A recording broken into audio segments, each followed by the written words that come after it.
Saudações rubro-negras flageniais. O Flamengo está na semifinal da Libertadores, mas a atuação em La Plata deixou todo mundo de cabelo em pé. Foi uma classificação sofrida com pênaltis, polêmicas e um sinal de alerta para o que vem pela frente. Vamos analisar tudo, os erros, os acertos, os heróis e o que precisa mudar já para enfrentar o Racing, que é muito melhor do que o Estudiantes, né, pessoal? Mas antes de tudo, meu querido, deixe seu like, se inscreva no canal, seja um flagenial, acione o sino da notificação e fique sabendo de tudo, mais querido, mais amado, o mais idolatrado Flamengo. O Flamengo está na semifinal da Libertadores, mas a vaga veio no sufoco daqueles que fazem o coração bater mais forte. Para ter uma ideia, eu nem assisti os pênaltis, fui ver depois. Depois de perder por 1-0 para os Estudiantes no tempo normal, em um estádio Jorge Luiz Rich, pulsante, o rubro-negro teve sangue frio, né, nos pênaltis e venceu por 4-2, garantindo a classificação para encarar o Racing na próxima fase. E o personagem da noite, nada mais, nada menos que Agustín Rossi. O goleiro começou o jogo como vilão, né? Pode-se dizer assim, ao falhar no gol do Estudiantes, 2 cobranças decisivas e levando o Flamengo para mais uma semifinal da Libertadores. E olha só, essa promessa de bastidor antes das penalidades. Rossi chegou para Felipe Luiz e cravou: professor, eu errei antes, né? Tá falando aí da falha que ele cometeu no gol do Estudiante, mas agora vou classificar a gente. E não é que ele cumpriu 2 defesas gigantes e a explosão da torcida rubro-negra presente na Argentina. Mas não foi só o goleiro, né, que falou depois dessa batalha. Arrascaeta, que reconheceu ter feito uma partida abaixo, também abriu o jogo. O uruguaio disse que esse confronto serve como lição e que a equipe precisa aprender a matar quando tem a chance. Ele lembrou que o Flamengo poderia ter decidido tudo no Maracanã quando venceu por 2-1. Mas desperdiçou oportunidade. Nas palavras dele, Libertadores é traiçoeira. Quando você tem a chance de matar, tem que matar. Essa classificação nos fortalece muito. É aquilo que a gente vem falando aqui no canal, né, pessoal? O Flamengo, ele tem essa deficiência gigantesca de definir as partidas e fica sempre com o risco de empatar ou perder as partidas por causa disso.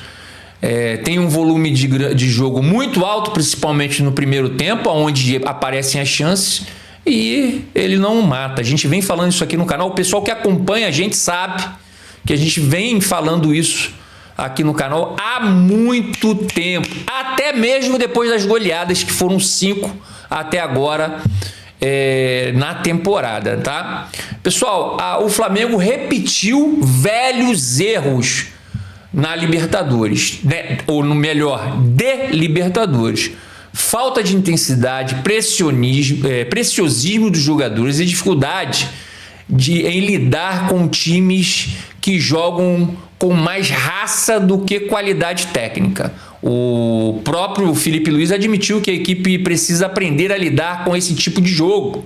Ele elogiou a entrega do Estudiante e disse que a Libertadores é sobre passar por provações, reforçando que essas noites difíceis fazem parte do caminho rumo ao título. Agora, dentro de campo, alguns nomes chamaram a atenção. Pedro, né? E o próprio Arrascaeta tiveram atuações mas muito abaixo do que pode se esperar deles, né? Errando passes e perdendo duelos assim bobos. No Pedro faltou a intensidade que ele vinha mostrando, né, nas partidas anteriores. Parece que ele não entrou no clima da Libertadores. Já Saul foi um dos poucos, né, que arriscaram de fora e quase marcou, inclusive acertando a trave, né, em um dos poucos lances mais perigosos do Flamengo no jogo. A defesa, normalmente sólida, sofreu com as bolas longas do Estudiante, né, aquela jogadinha que eles jogavam no centroavante, que era alto, né, e vinha geralmente alguém correndo por trás para pegar essa casquinha na frente. Nossa senhora, era o jogo todo isso, e a gente sofreu demais com uma bola simples para se cortar de cabeça, ou então, né, usar do artifício do zagueiro que está de frente para a bola e para o atacante e deslocá-lo no ar e conseguir tirar essa bola. Ganharam essas bolas assim várias vezes. E só não foi castigado mais vezes porque no segundo gol dos argentinos foi anulado por impedimento, né? Na realidade, o Flamengo tomou 2 gols, só que foi um anulado pelo impedimento. Pessoal, o Flamengo é por característica, né? Pode ser sim um time técnico, com jogadores de muita qualidade e habilidade, como Arrascaeta, Jorginho e Saúl. A aposta em jogadores técnicos é vista como positiva para o futebol. E é mesmo. E esse é a principal arma da equipe. A força do time está em dominar o adversário com a bola e, na maioria das vezes, isso funciona. A desvantagem dessa escolha é que quando o adversário consegue impor um jogo físico, o time sofre. Jogadores muito técnicos não conseguem manter uma intensidade alta durante os 90 minutos. A defesa também reflete isso. Léo Ortiz é um zagueiro super técnico, com passes excelentes, mas sofre em disputas físicas contra centroavante de força, como ocorreu no jogo. Isso representa uma escolha, né, pessoal? A gente não está falando nem que é certo nem é errado, mas é uma escolha, né? Que o Flamengo faz quando tem esses jogadores muito técnicos. E eu gosto disso. Particularmente, eu adoro isso. Ter jogadores técnicos que sabem cuidar bem da bola, né? Ganha-se em qualidade técnica, mas perde-se em força física. Isso é fato, tá? Então, o Felipe tem que fazer escolhas para o segundo tempo, isso na minha opinião, onde esses jogadores estão mais desgastados. Mas, como eu falei no vídeo passado, o que acontece é que ele não gosta, o Felipe não gosta de mexer nesses jogadores. Aí o time sempre sofre na segunda etapa, por falta de intensidade. Todo jogo a gente sofre por falta de intensidade na segunda etapa. Essa é uma escolha que ele vai ter que fazer, ele vai ter que começar a mexer nesses caras no segundo tempo. Não dá pra ficar, e eu não é mexer com 30 e pouco não, é mexer com 15 e 20. Se vê que o cara caiu de rendimento, tem que colocar, como ele mesmo falou no jogo contra o Vasco, pernas frescas, né? Pernas frescas para dar conta da intensidade, se o Flamengo quer jogar nessa intensidade louca mesmo. Que eu gosto também, mas tem que usar o banco. E usar o banco com mais tempo para esses caras. Tirar esses jogadores com 15, com 20 minutos no máximo, para esses caras que estão entrando com pernas frescas ter tempo de reverter algum placar ou dar mais intensidade de fazer mais gols. O Flamengo claramente não aprendeu a lição de como disputar, né, a Copa Libertadores. A equipe demonstra uma grande dificuldade em compreender a mentalidade necessária para jogos de mata-mata. É sempre assim, onde adversários tecnicamente inferiores se superam e jogam com uma entrega muito maior. É assim, tipo assim, o Flamengo está jogando 100% de intensidade, os caras estão jogando a 150. Se o Flamengo não chegar nos 150, cara, porra, vai acabar perdendo, vai acontecer alguma coisa, né? A gente deixa por acaso. Como foi no último jogo que o juiz acabou com o jogo, né? Expulsou, não deu pênalti a favor e a gente saiu com uma diferença mínima. E fora a gente vai falar de novo aqui, mas tudo bem, eu vou repetir. Fora as chances que a gente desperdiçou por preciosismo. Os jogadores de times como Estudiantes dão algo a mais.